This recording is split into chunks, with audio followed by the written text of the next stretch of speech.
Hello and welcome. We're going to start a little bit of fantasy music here because we're going to look over Warhammer Fantasy Roleplay. Now, I will be hosting a campaign here for this rulebook in set edition, which is 4th edition, by the way, pretty soon. Hosting a character creation session this weekend. Next weekend, we'll start recording for session 0. So I just kind of wanted to give a little bit of a look here at the rulebook. I've already been playing in my friend Marco's campaign as a River Warden, and as a River Warden human, and a gnome. But I will go over rough days and hard nights after this. So, as you can see, it gives kind of a nice, fantastic reference to the older editions. Great art. We got Skaven, we got our crazy ass Rat Ogre. I hope we get these in Total Warhammer with like this kind of stuff on them. That'd be so freaking cool. Let me get our content and an introduction. And overall, I've been pretty happy with this edition overall. Because I also host Mutant Year Zero, which I'm pretty good with as well. Now, as we go down, we get a little bit of introduction, and this is weird. I know some people have seen Arch's video, but this with your political views is something I just completely and entirely ignore. Because you're in a Warhammer Fantasy universe, it really doesn't matter. Nobody cares. Now, going down, we get some really nice art. We get a real sweet little intro here. I mean, you can kind of just mess with the settings yourself. Mine is going to be set at just the moment that Karl Franz had taken the seat of Emperor. And I won't be doing the end times in my campaign. Fuck that shit, you know? But we get some really nice art here that I'm quite happy with.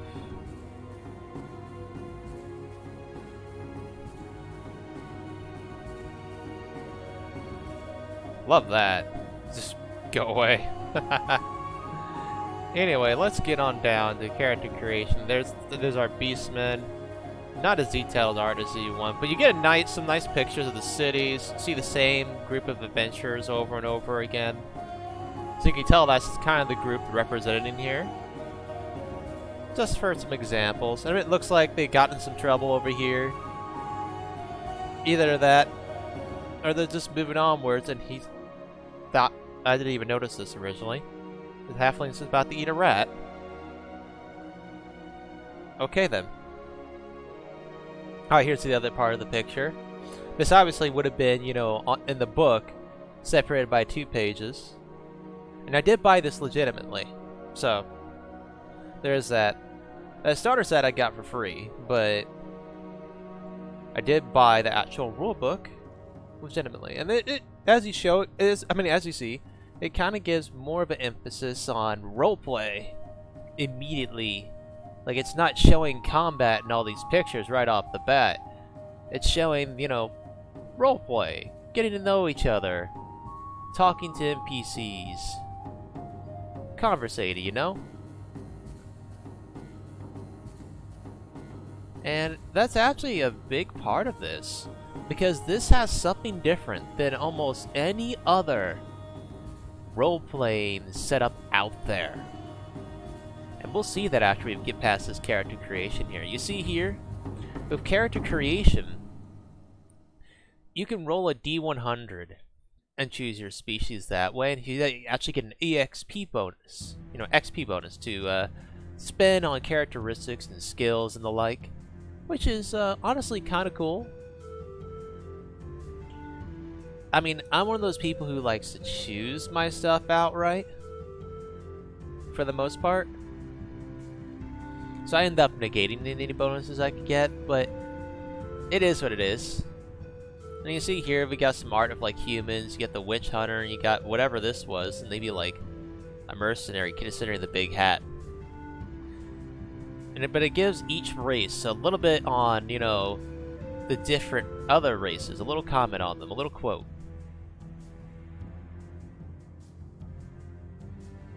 Sometimes they're a little silly, like this quote right here. Then we get down to the dwarves. And this is just ridiculous here, but...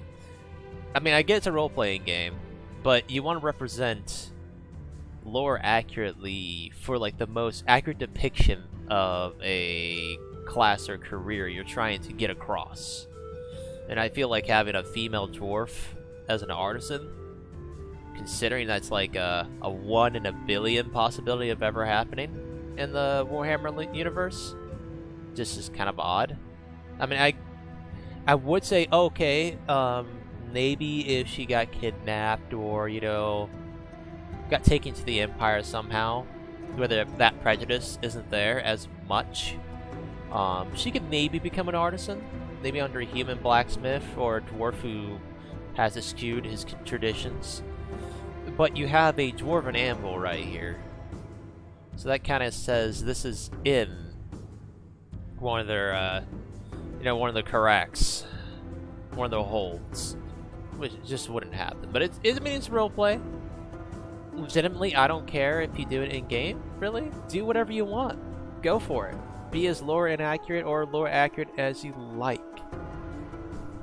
I'm just saying it's kind of a weird representation to put something just so far out there. And you see a few examples of that. It's like, it's not like I have a huge problem with it. It's just weird.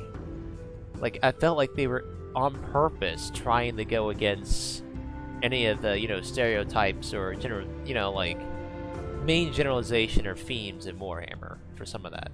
But it's a really minor thing. It's nothing to really care about too much, honestly.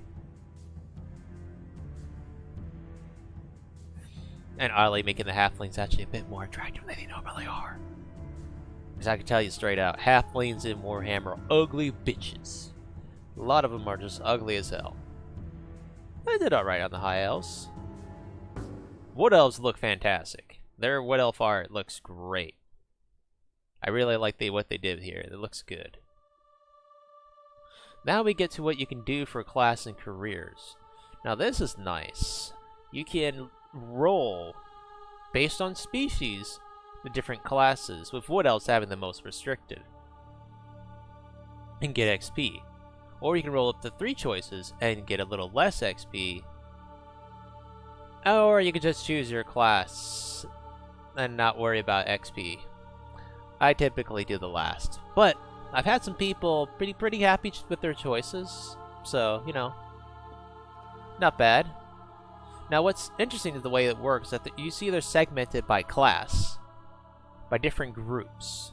These different groups actually get different trappings, and pretty much set to different range of careers, which is what these are, the actual careers. And as you see here, you can talk to the GM. It's an option if you so feel inclined to try to do a class outside of, I mean, a career outside of your racial setup.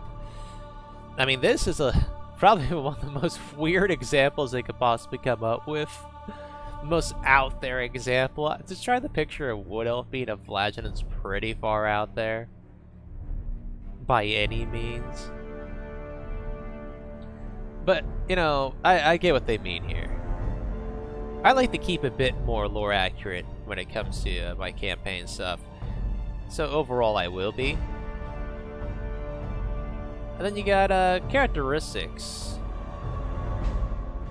And they have kind of a neat table here. Once again, you get more options for character creation. You can choose to roll and keep exactly what you get in their place with 50 XP, or switch them for 25. Now here's the thing that's different.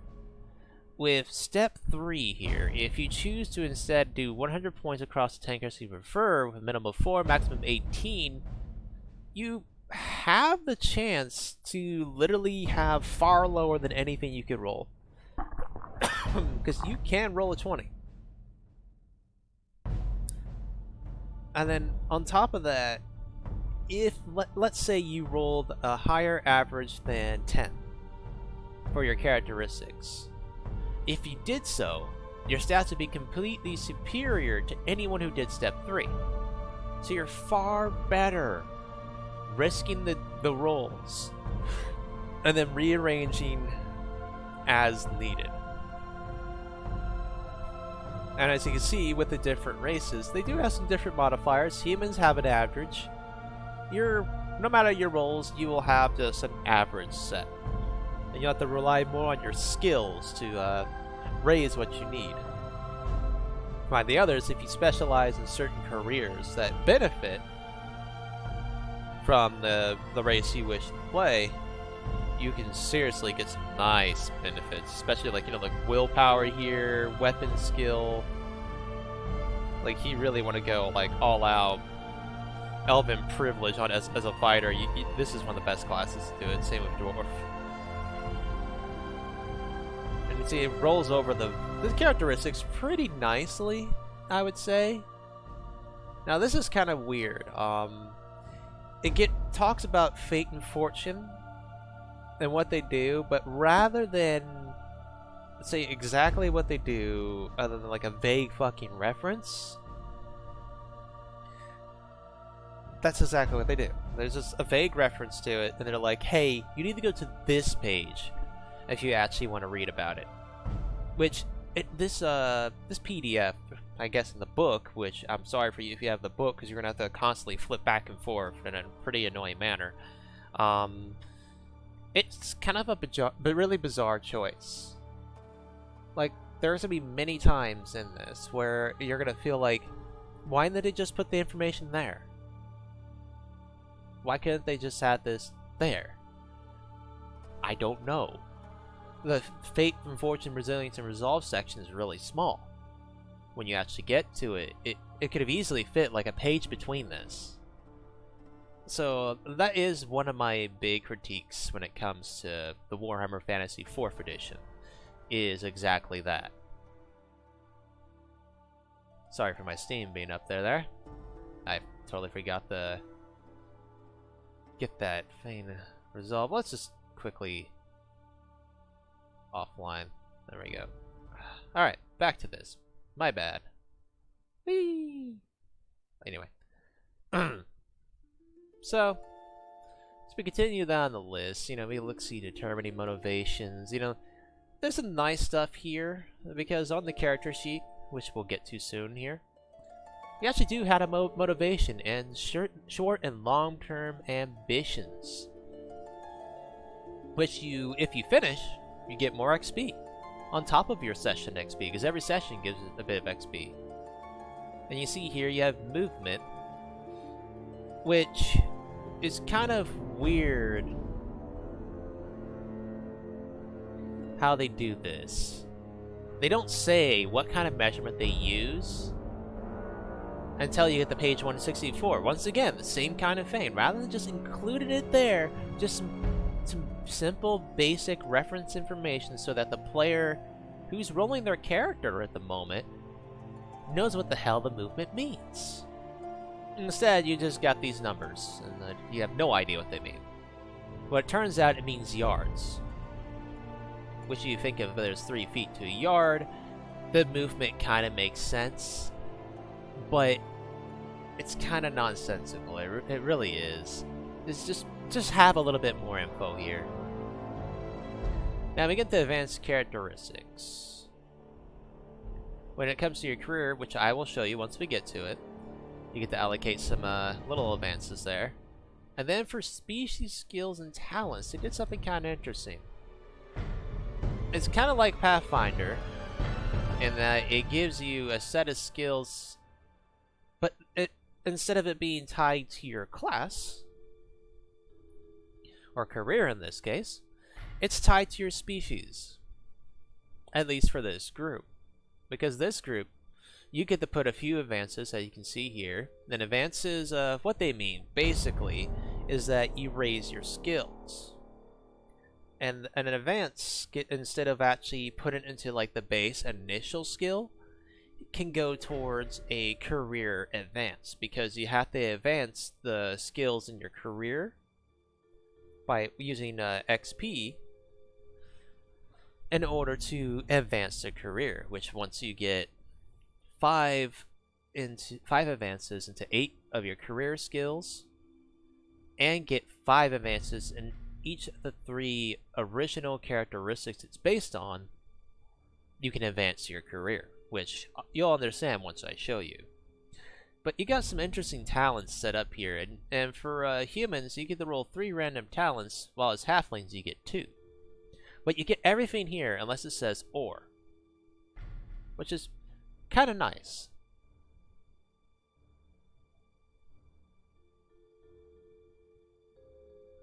Now, trappings. This is interesting. This is what I was talking about. On class trappings. Trappings is gear. As a class, you get to choose. You choose the ones you get because you've chosen your class. But it does let you know that if you want to, based on kind of what you want to do, you can ask the GM if he may take a different class's trappings. Which, might be something you're more into. Like, say if you're a rogue, but you really want a sword. You might take the warrior's trapping. Yeah, you're not going to get the other stuff that would have been helpful to you, but at least you got a sword.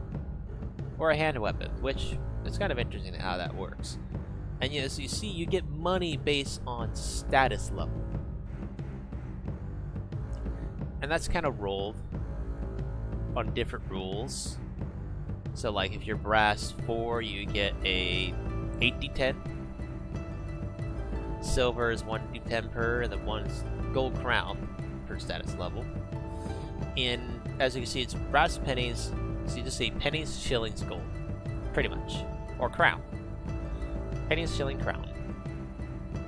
And then it has different examples of human names, origins. It gives a little bit of information, a little bit of information, a little dwarf stuff, a little bit of elf stuff. It has nothing for halflings because fuck halflings. No, there is halflings. Never mind. That has been my bias. You can also roll for age, height, eye color, hair color, and then you get to the ambitions. Now, ambitions are kind of something, like as it says here, like short term, 2 or 3 sessions. It's something you expect that you can complete within a reasonable amount of time. And a long term, it's something that should take, as it says, an incredibly long time to do. Something you really want to be able to achieve with your character. What you're striving for as your career. Now, of course, you could change careers down the line if you so choose. In fact, it encourages this, because that's the best way to round out your stats. Now, party ambitions. As your party kind of gets together and you start meshing, start working towards different goals, you kind of come up with an kind of an idea of what your current party really wants to achieve, And that could be anything. You could have the typical, I want to slay a dragon as a party. We want to go and destroy chaos, blah blah blah blah. Whatever. Ooh, my bad. And as you see, you get different ambitions, different XP tier ambitions, blah blah blah. And you can retire your character once you've hit a long session one. But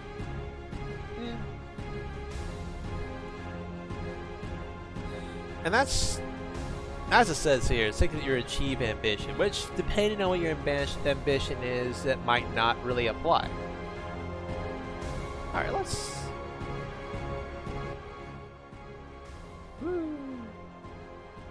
Now what's interesting here is they give you a questionnaire, a 10-question questionnaire that kind of give you some information on, like, okay, how should you develop your character? You don't have to follow it. In fact, you don't need it. I'm well known in my groups for writing my entire bios, and as much as I am ramshackle in my talking, I am not in a campaign. I'm full on in character or NGM, and no real stuttering to be found. Now, if we look at the character sheet, now theirs is a little bit different for than the one we actually have on Roll20, which I do not have up right now. You'll see that when doing session 0. As you can see, it has the characteristics and all that kind of stuff. The character sheet is organized similar to what is on Roll20, but I will actually say Roll20 does this cleaner. It really does, which might seem strange to you. Let's go in a little closer. But you see the different skills. You have grouped and advanced skills over here, which is definitely a thing. Group and advanced skills are ones that are outside your original skills. You get some of these as racial, and you get some of these as your career. And it could be anything from like animal care to lore to language, stuff like that. Now, what does really interesting is the armor point system, as well as toughness. With toughness, the higher toughness you got, the more damage you can reduce naturally without armor. And with armor, you can reduce it by even more. But armor only covers certain spots. If you want full body, you're going to have to pay. And you have to pay a pretty good amount. And a lot of classes, a lot of careers don't start out with very good money. You rely on your job, your career, or quests to honestly take care of it. Now we get into the classes and careers. I wish I could show more about this, but honestly, it's just not worth showing until I'm in the character sheet itself. Which, since I don't have up for now, right now, we're not going to worry about it. Now we'll go over the careers, bit by bit. And here we see, before we get into them, how you advance your career.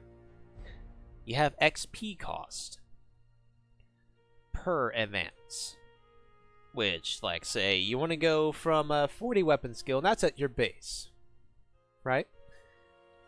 And you're putting 5 advance into it because that's what you want to do, and you, I guess, didn't originally do it at the start, or maybe your career gave the skill and you simply decided not to raise it until you had some XP.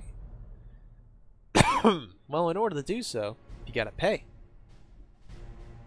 In this case, for the first 5 advances, it'd be 10 XP.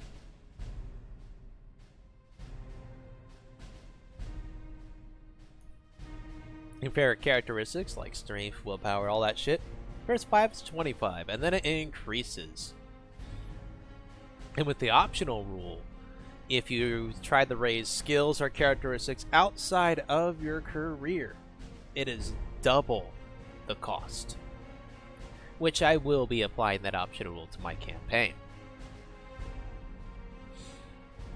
Now, characteristic advance. Once you get these advances done, you then can move up your career. Now, here's where it says customize your trappings. This is what I was talking about. It's an option.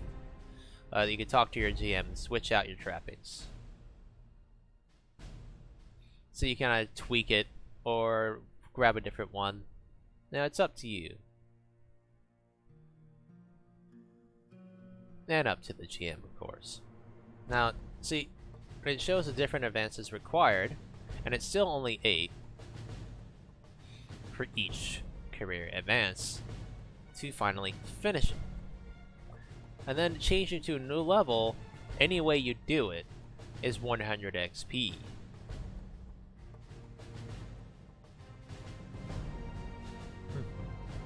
Now, you could change to a new career. But if you've mastered it, it's cheaper at 100, 200 if not.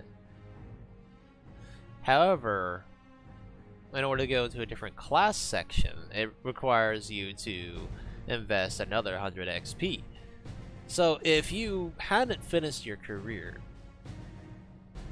and you wanted to go to a different career in a different class, that's 300 XP total. Depending on the sessions, that is 300. That is 3 sessions total of XP that you'd be spending. So something to keep in mind. And then you have the statuses where, you know, it's kind of social class levels, really. It's something to kind of keep in mind, and something I will be keeping in mind. Just based on careers, looks, how they're dressed, so on and so forth. And there's some corrupt guard. And looks like somebody's gonna fuck him up, which is nice.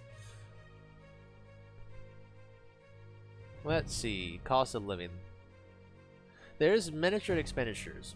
This is the kind of stuff I'm not really gonna worry about all that much.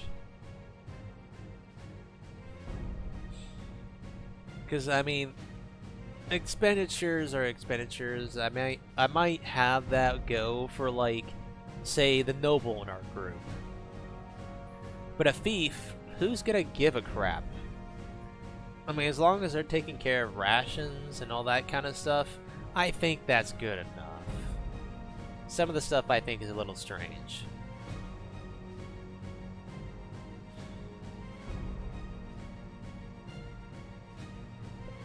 Now we get down to the career format.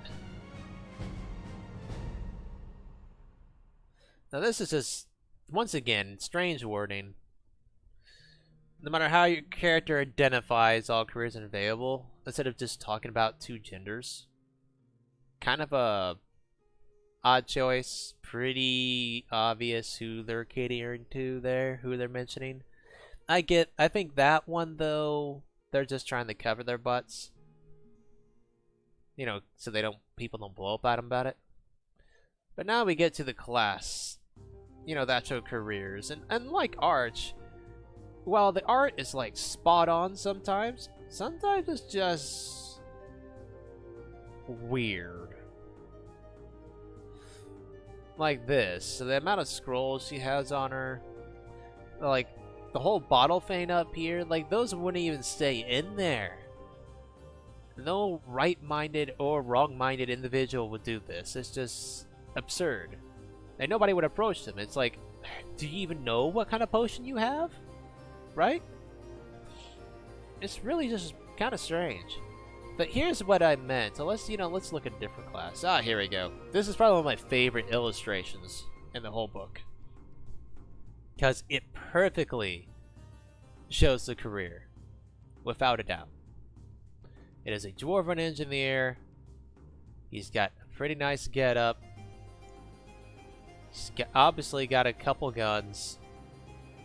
He's got a little bit on his table. You know, maybe he's looking at a building that he's working on or a contraption. Now you see here, when you start your career, you start with the 3 characteristics that are crossed here. Those are the ones that you're allowed to raise for that first career.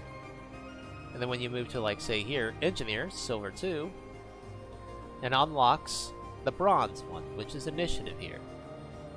Then silver, which is toughness, and then gold, which is willpower.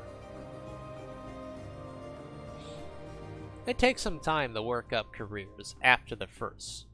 Like when you're first creating your character, if you get enough bonus XP and you're smart about raising your stuff, it might only take like a couple sessions to 3 sessions to get that first advance for yourself. After that though, the costs go up and it takes considerably more time. And you might choose that, okay, these 8 skills are great, but I kind of want to drop consume alcohol for range engineering. or research. Because I know what I want to do, you know, I want to develop something. So you might drop raising those to advance something else for your requirement, which you're totally allowed to do as long as you hit 8.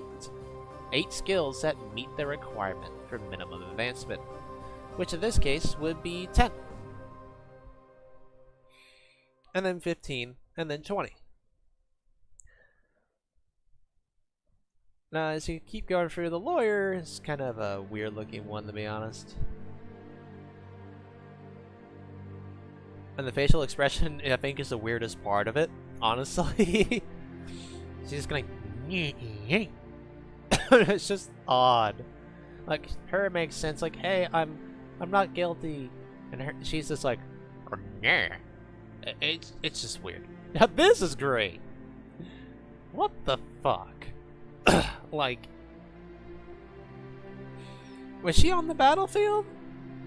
Was she like bathing? I mean, is she actually like a worshiper of fucking chaos or something? It's so bizarre. Like, so freaking bizarre. But that being said, she does get some interesting stuff to work through. I mean, she does get pray, heal, she gets some interesting lore, and she can bless. Any blessing. And then she gets invoke, so she actually becomes, like a war priest, able to invoke miracles as a nun. So you have a healer that can provoke miracles and blessings, which is pretty neat. And she actually does get a melee. Any. You'll have to buy your weapon, but you can choose any weapon you want. Any style. So you could have a freaking battle nun using like a halberd or something, or maybe a big flail. You know, like whatever you want. Which is kind of neat. The position picture I actually kind of like a lot. And the fact that it's a head wound she's about to sew up while he's still conscious. That's kind of brutal and really symbolizes a little bit of, you know, the brutality of old style positioning. Woohoo! We'll get out to a priest. Now I can see where they're going here. You know, Fat Friar. Who doesn't do that? Honestly. I get what they're going for, and I'm totally okay with it. Scholar looks really great. Just a bit too many scrolls, but I get what they're going for. The candle is a hilarious thing here. And we have our wizard, who looks fantastic. He looks like he's actually out in the field and fighting too, which is great. Agitator, I think, is kind of a hilarious art. He is Mr. I smear pamphlets everywhere, and look at the amount of pamphlets he has, and the poor condition of them is hilarious. And of course, I mentioned this already, so I'm not even gonna bother covering that. The beggar, you know, he looks alright. That makes sense, but holy shit, he's got a lot of brass pennies for a beggar. He's been doing his job well. Investigator looks pretty snazzy. Merchant's weird, but it makes me immediately think of, you know, Marienburg. So, I agree with Arch on that one. It has to be like a Marienburg merchant, which you totally could play in your campaign. So, I mean, go for it. Ratcatcher. This is supposedly a classic and staple of Warhammer Fantasy Roleplay. And I think the picture is pretty hilarious. The guy is fucking burly, holy shit.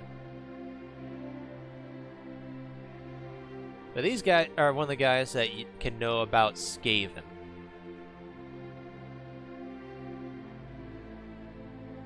So, yeah, quite interesting with him. But you also have to be careful because you might get yourself killed.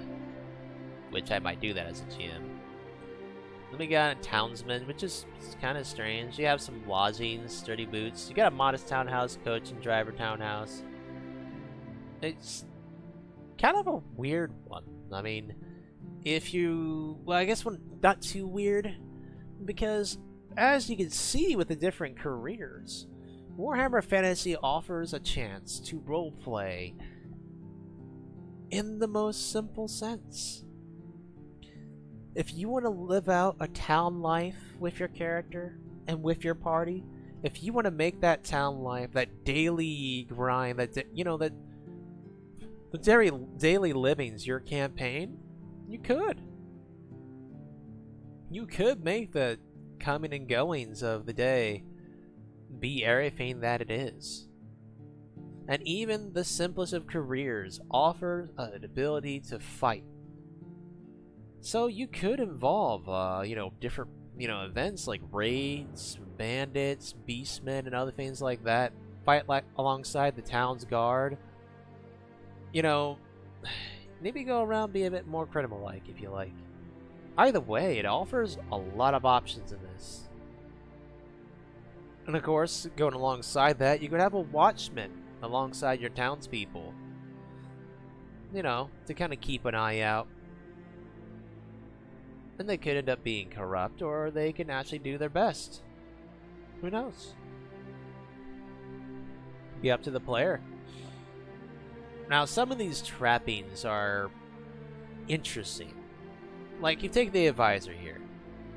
If you get to the bottom into these, you have a staff of advisors and aides. So unlike the other role-playing games, some of your gear is literally people. And in this case, it's a group of advisors and aides. Which is interesting on its own. You literally have your own group that you manage.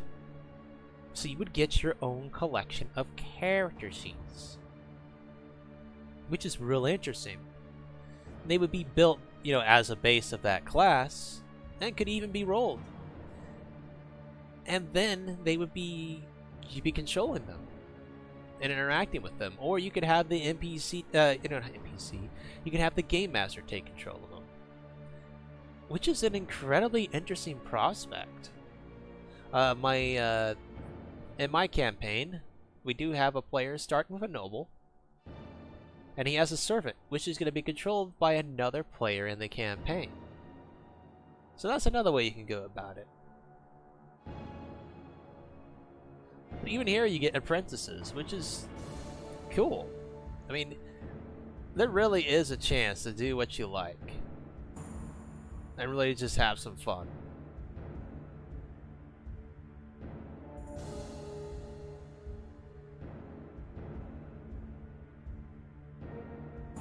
But with a lot of the trappings, you're gonna have... here we go, right here. See, personal servants. Then you get household servants. All that kind of stuff. I mean, it gets... And he could have a coach. A freaking coach. So right away, as soon as you get a second career for the noble and become a true noble from a scion, when it comes with it, you can literally transport the party yourself from privilege alone. And then it'll allow for an incredible political interactions if you allow it. And it's like they said, it's be careful where you consider it, and I am. So we will have a noble in the campaign. And then you could also have someone roll a servant alongside it. And even here, you have a servant under the steward itself, like the highest one, which is kind of neat. And of course, you got like a ring of spies. You see kind of a common theme here. You typically get some seriously cool stuff with each one. I mean, even a magistrate. I mean, that means you organize these people, which is really cool.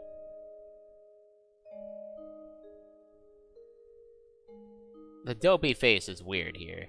She kind of looks like she's been doing a little too much of her own herbs. We got one of the best representations here with the hunter. This is just bizarre. They wouldn't allow a female into mines at all when it comes to dwarves. believe that's a dwarf. Can't really tell, honestly. I think it is. And that's just weird. The mystic is a mystic. It's kind of interesting, but scout is also, once again, one of the best representations. The villager is weird, because if you're that poor, you're not going to be that fat, honestly. But even them, you get a mule cart, village home, and workshop.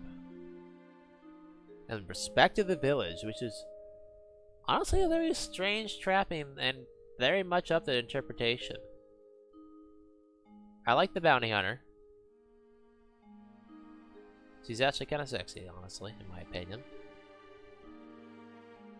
You get a coachman, entertainer, which is probably the most bizarre picture I've seen out of the group. One of the most bizarres, anyway. Flagellant looks great. And I'll just start kind of really scrolling through, stopping only for some like great examples or things that stick out. You know, once again, that's a dwarf, not a halfling, so that's kind of weird. River Woman, I don't get the point of this class or why it was made. It just seemed kind of odd to me. The idea is interesting, and I could totally work with it if somebody wanted to play one, but it's weird. It's like, it feels kind of out of place, and like it was literally just made for no other reason than to have one that it doesn't say Riverman. It's kind of odd, probably because of this, you know. It's just, and this is gotta be the most bizarre one that actually I hate even looking at, because it's literally a morbidly obese smuggler. The fuck? In the Reichland, you are typically punished with death, or for some pretty horrible punishments if you are found to be one.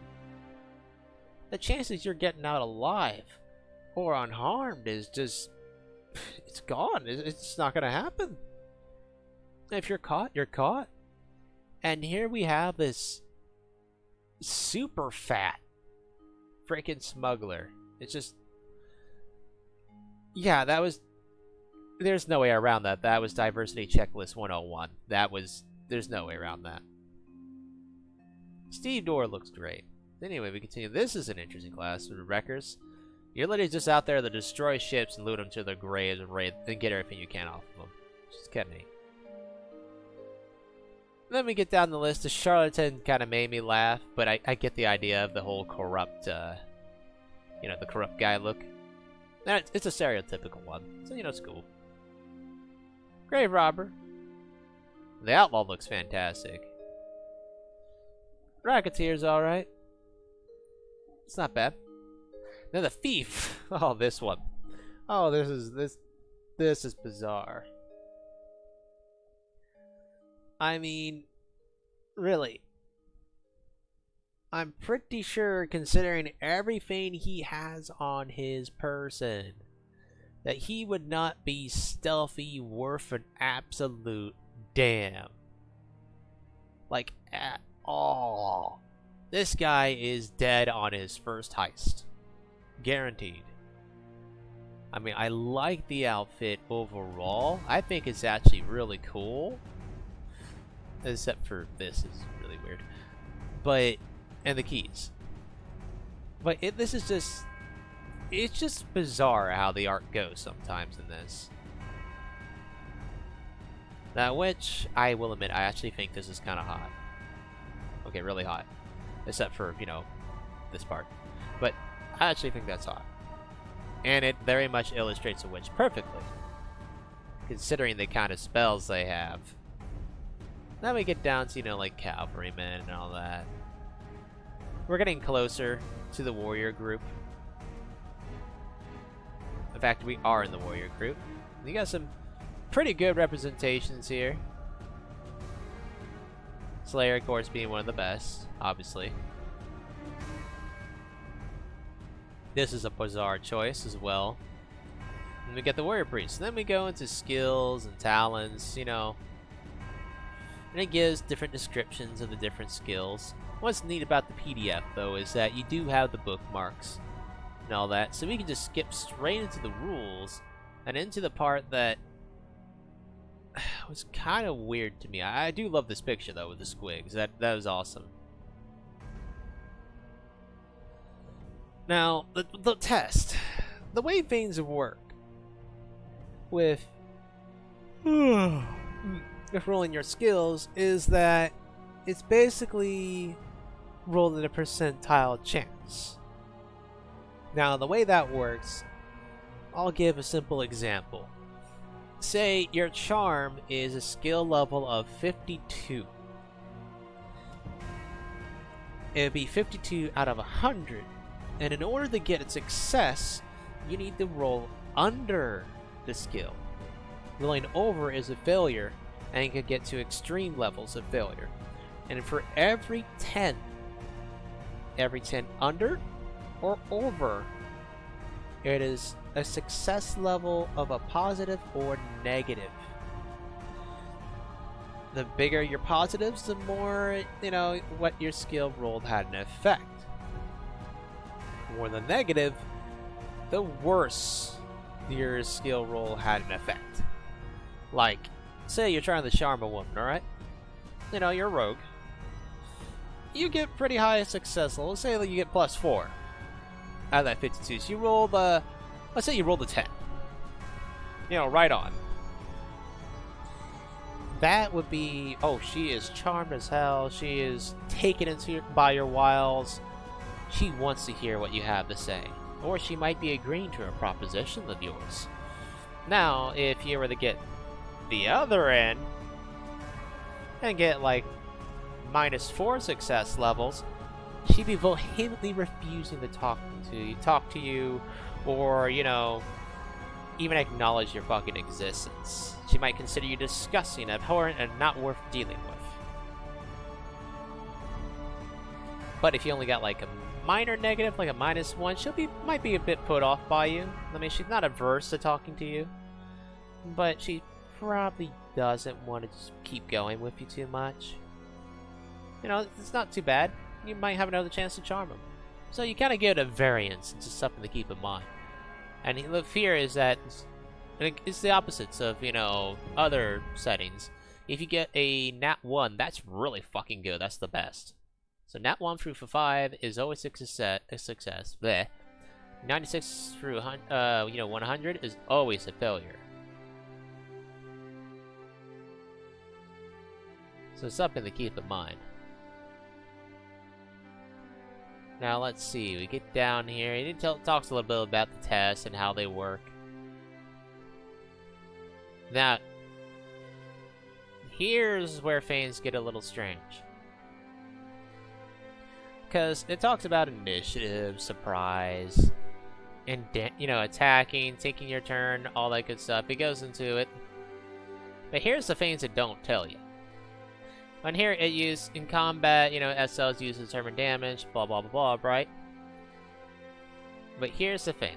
The way it words this, which is just odd, it's like take the SL of your opposed test and add it into the weapon damage of the weapon you're using. Of your opposed test. So, it doesn't make it completely clear if you should be using the success levels of the enemy who makes their opposed test as well into the damage or the attack. What you have to do is go into the starter set to even figure this out. Because you see this right here.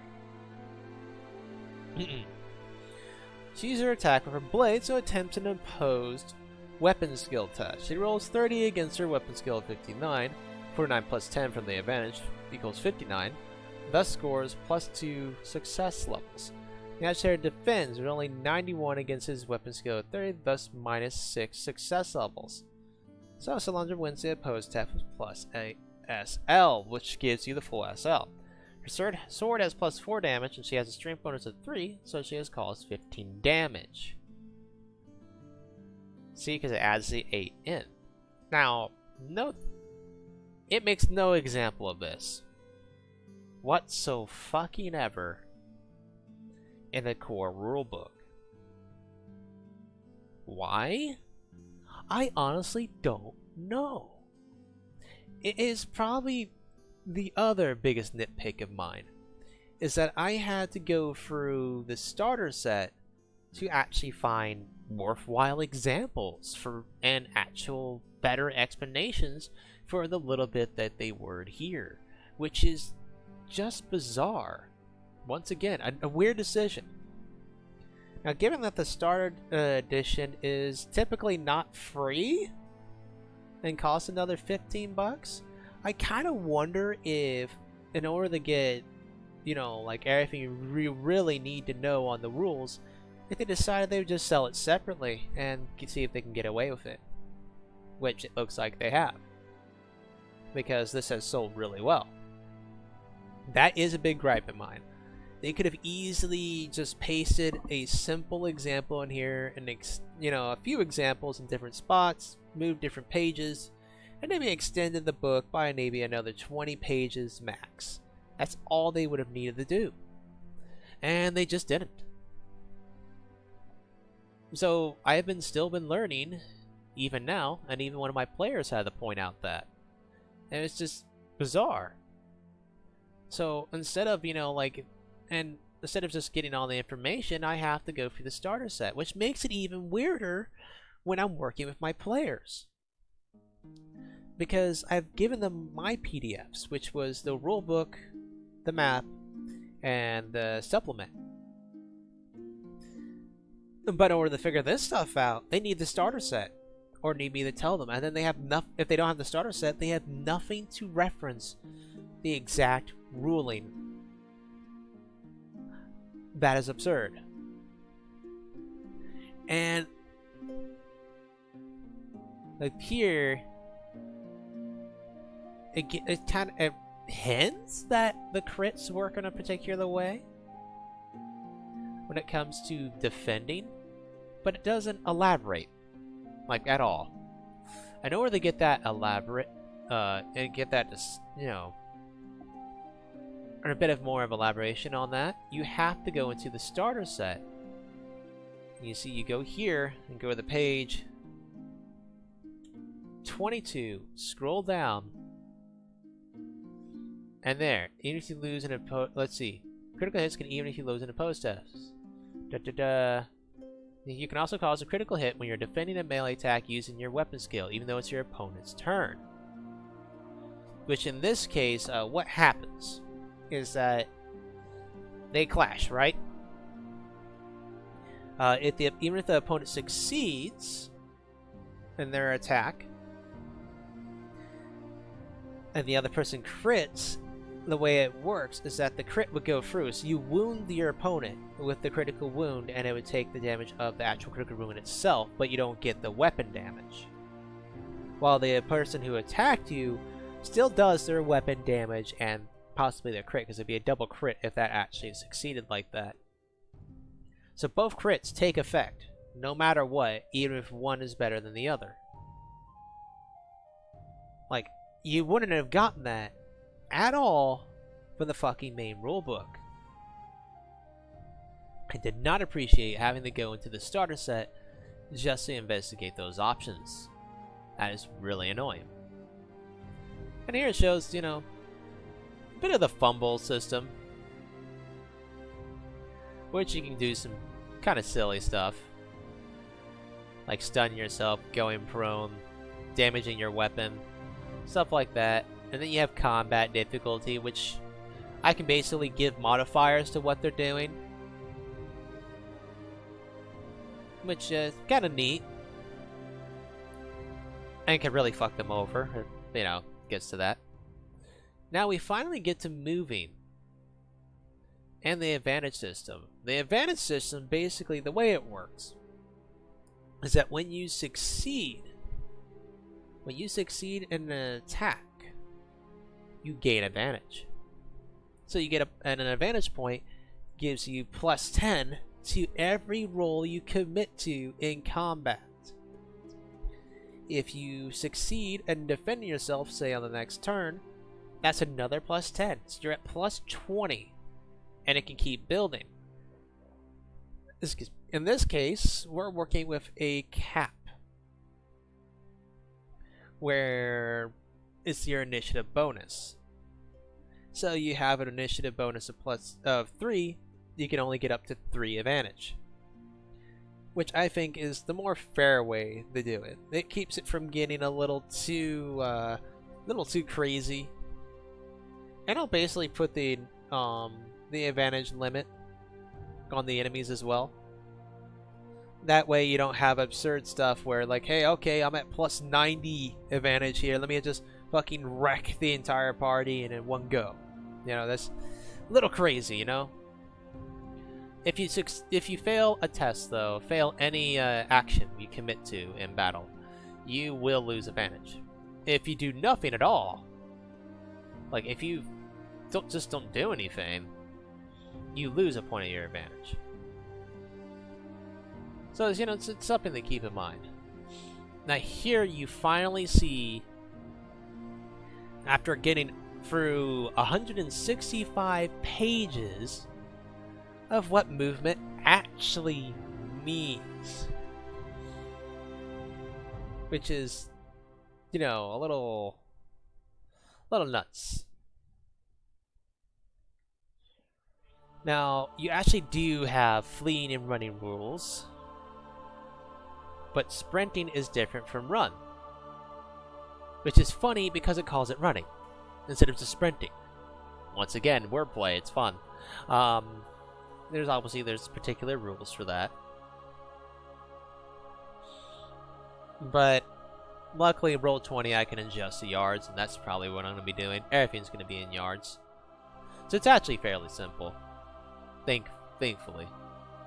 Disengaging. If you're engaged and you don't want to return it, you get the following 2 options. You can use advantage to maneuver him beyond reach. Oh, nice. Without penalty. Perhaps choosing charge and runaway is found on the backside of the fire in the opponent's face. If you have lower equal advantage to your opponents, do not spend your advantage. You're pinned in place. If you wish to escape, you need to use your action to make an opposed dodge melee test. If you succeed, you gain a +1 advantage. You can use your move to go anywhere you wish using the rules. If you fail, each opponent defending you gains +1 advantage and makes it impossible for you to escape without a blow to your back. Which is where the attack of opportunity comes out. So it works a bit different than other systems, but it's not bad. Then you have like conditions, you know, deafened, tangled, blind, broken, fatigue, stun. There's actually a bunch of different conditions, which is really nice. But the main thing I want to get to is this: fate and resilience. Now this stuff's crazy.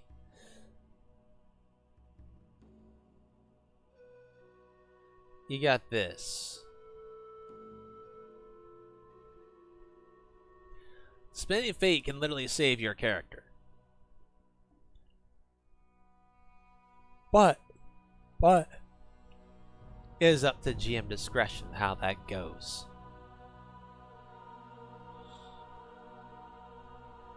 So, depending on what's happening, and if the party leaves, I get to decide how you make it out of there alive. And it doesn't have to mean you're in the best condition, or even one piece. Survival is just survival. You could wake up in a cage missing a leg or an arm, and it's literally just a stump that's been gnawed on. However I choose to let you live is however I choose to let you live. It could be incredibly horrible.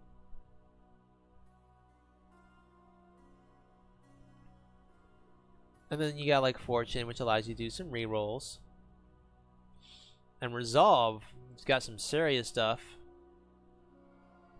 which may be, you know, literally just to freaking bring yourself forward and not die horribly. Or put off dying for just a little bit longer. And then Resilience typically has to deal with corruption. Those are really good. Now here's some serious fun. Wounds are great. We can see like head critical wounds. You have all these interesting injuries.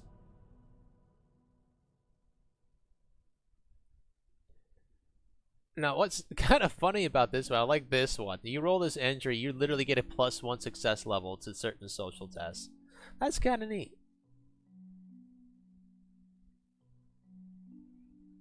But there is some seriously nasty stuff here. Like major eye wound. Or major ear wound.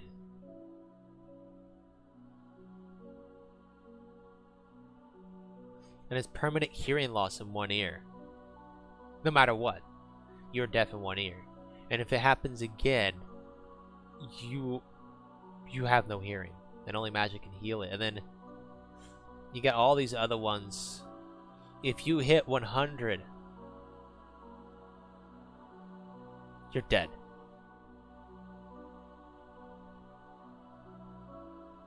And look at this, mangled teeth, mangled jaw.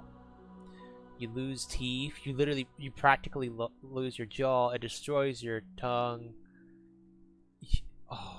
You lose your tongue. You can't even talk. Which this might be a retire character. And then you gotta lose your eye and nose. Amputation hard. Oh man, there is some seriously nasty stuff here.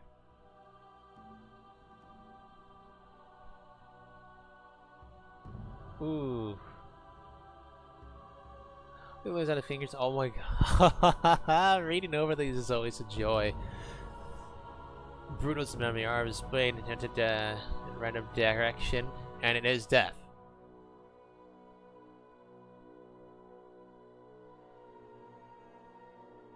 But you can lose your hand.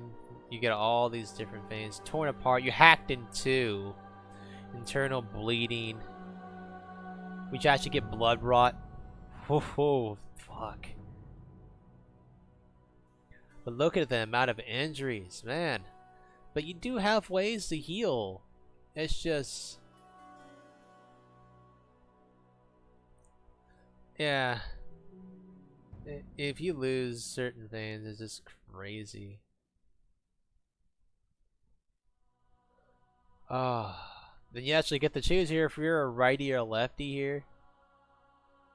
Stuff like that. Oh man. Then you got corruption.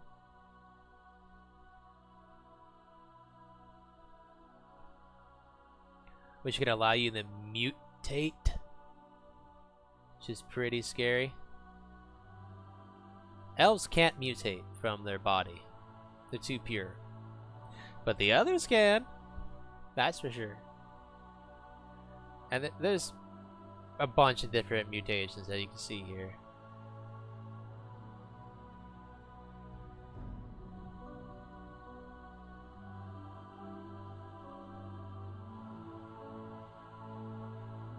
And some of these are very beneficial actually. Like the +5 agility. Forney's scales is great. But you would have to keep yourself covered at like all times. And that's from like, you know, the chaos. You know, beastmen can cause it. One of the 4 chaos gods could cause it. They're cultists. Then you actually have some serious diseases and infections, which are, you know, freaking horrible.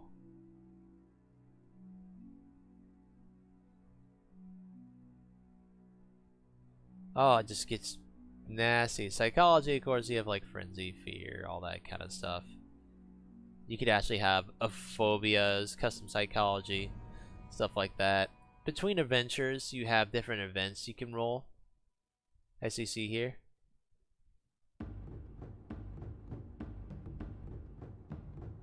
Then you can do things like endeavors for like spending money. There's literally a section for elf improvement, which is kind of hilarious to me. Then you can do like training, changing careers, commissions, jobs, crafting, a whole bunch of different stuff that you can work on. And you can even invent your own trappings, which is kind of cool. Then it gets into like religion and belief. You have the different pantheons, the different gods. You have chaos gods, all that kind of stuff. Then it goes into, you know, like the different cults that you can work the strictures from as humans. which is kind of cool. Our noble was actually following the god of war Ulrich there.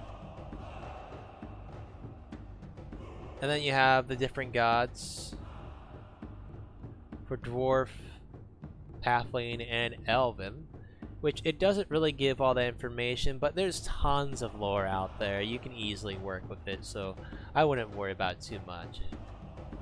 And of course, you got chaos gods that it mentions here. You got blessings and miracles, sin points from abusing miracles and blessings far too much, which then you get the wrath of the gods table. So then you got one serious one here.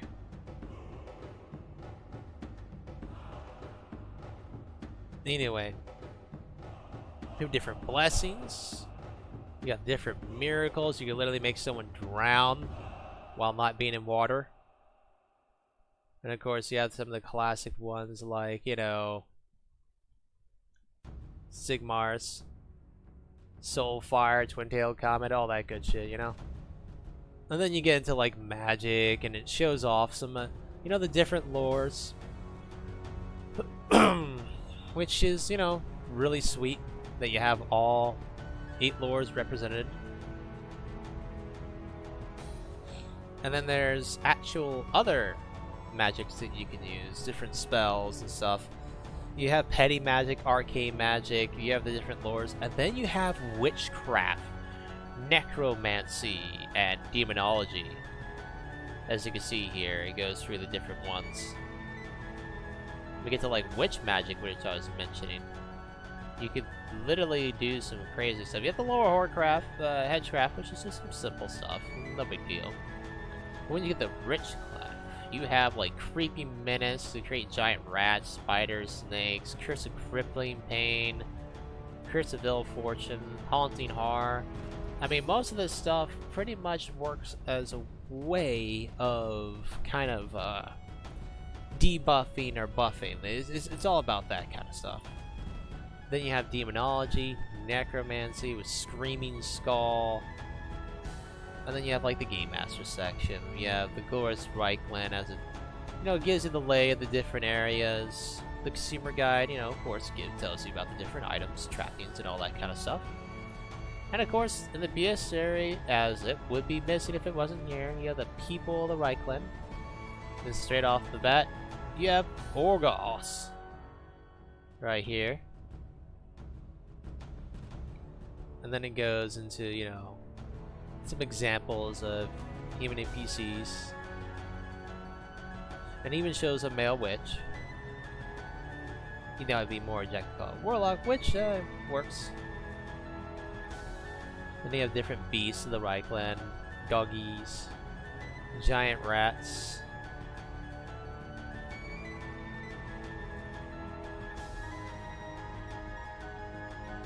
Giant spiders.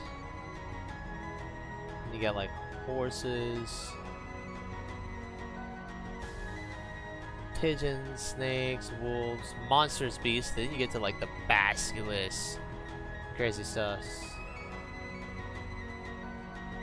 Bog octopus, which is just so bizarre. Cave squids. Demogryphs are awesome.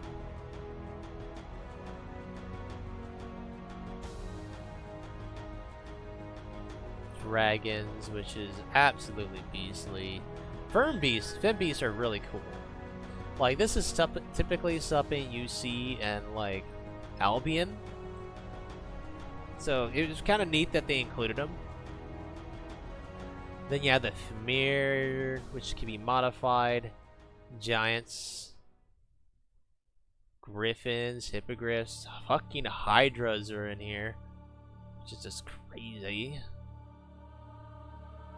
Like, dealing with this thing is just like, holy crap. And they have a wounds of 68. Then you got the Jabber's Life.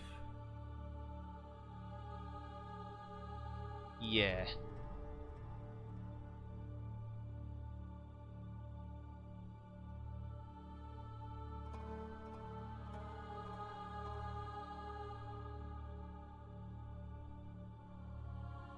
You got the Manticore. Freaking beastly awesome thing. Pegasi, trolls. You have different trolls. Wyverns, which are kind of neat. Then you got the greenskin hordes. It doesn't give a huge amount here, really. But you could easily modify these into stronger versions. Like maybe add like 4 wounds here, make him a war boss or a big one. You know, stuff like that. Yeah, these guys are weird.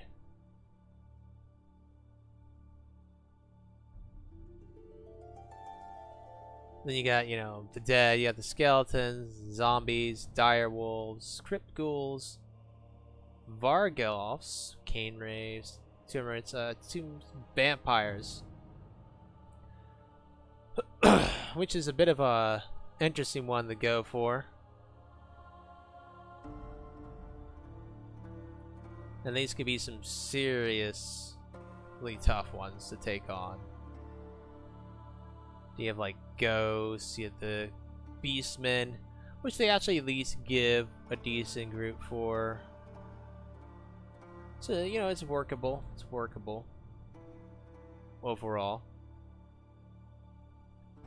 Mutants, they just don't give enough examples. Then you have Chaos Warriors, and they give one of the nastier examples for sure.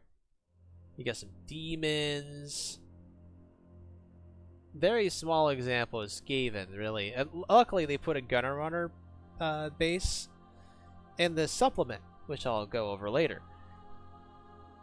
But overall, I quite like Warhammer Fantasy Roleplay 4th Edition.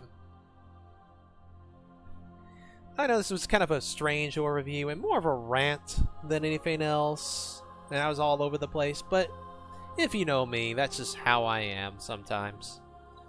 And then, of course, we have the map of the Reichland itself, which is fantastic quality, which you can just zoom in here.